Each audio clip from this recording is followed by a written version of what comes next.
vou fazer de ti uma bênção, em ti serão abençoadas todas as nações da terra. E as pessoas pegam e dizem: Abraão era rico, e não é a bênção de Abraão. A bênção de Abraão é Jesus Cristo, que da descendência dele veio o Salvador. Não é bênção material, não, essa bênção para todos. Mas há tanta distorção hoje que arrepia a gente quando a gente ouve certas barbaridades. E o foco aqui da grande salvação está ficando esquecida. Mas por isso as coisas estão apertando e arrojando para cima da igreja, porque tudo que não presta vai saltar fora. E somente os verdadeiros convertidos que estarão naquele dia. Senão não teria a parábola das 10 virgens, Mateus capítulo 25. As loucas andaram junto com as prudentes até a última hora. Infelizmente nós temos duas igrejas andando juntas, uma que vai subir e uma que vai ficar, porque não é a verdadeira igreja, apenas acompanhante, mas não convertida, porque não entendeu este princípio da grande salvação.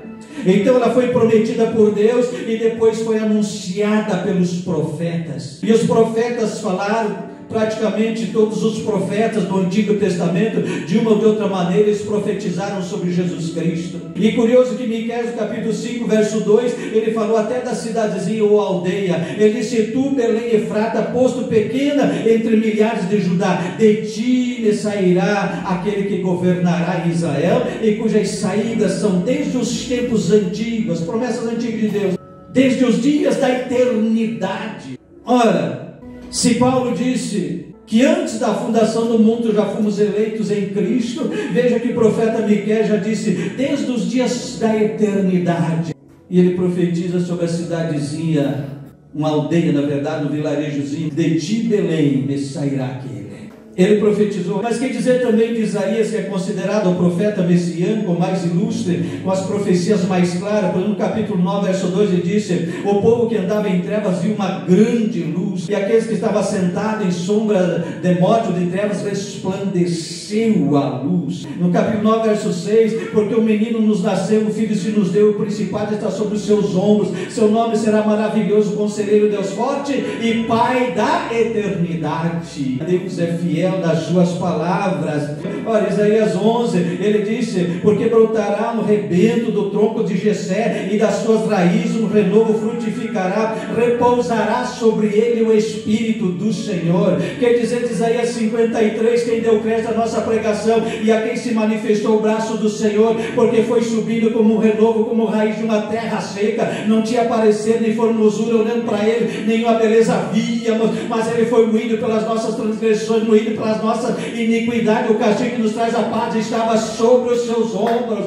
foi levado como cordeiro mudo perante os seus tosqueadores, não abriu a sua boca. Isaías 61, o Espírito do Senhor Jeová está sobre mim, porque ele me ungiu para pregar boas novas, abertura de prisão e preso, aleluia, soltar dos cativos, trocar as vestes de tristeza por veste de louvor. Isso é a grande salvação. Por que nós temos um evangelho falsificado, miserável, que só quer atender necessidades vaidosas, soberba, de orgulho, de materialismo, de coisa terrena, passageira, que Paulo disse: pelo uso tudo perece e vai acabar aqui. Até seu corpo perece, vai envelhecendo e se acaba, e ninguém consegue fugir dessa angústia. Disse Paulo: é o milhão da morte, o último inimigo a ser vencido, mas será vencido pela ressurreição, porque Cristo ressuscitou como primícia dos que dormem, provando que haverá uma vida eterna.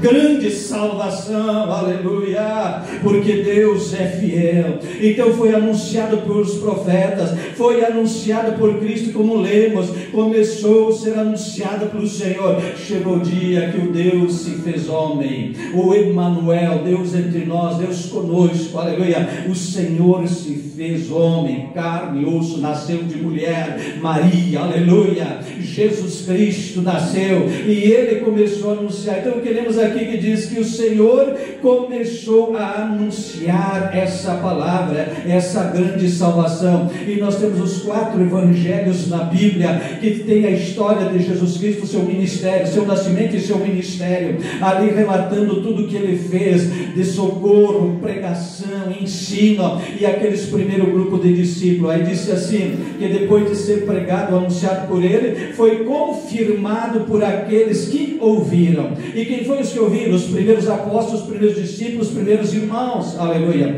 No dia de Pentecostes, que ficou 120 lá que receberam o Espírito Santo, mas foi esses primeiros irmãos que ouviram diretamente de Jesus, quer dizer, Jesus anunciou, e foi para nós confirmado, diz o escritor aos Hebreus, por aqueles que ouviram diretamente dele sobre a salvação.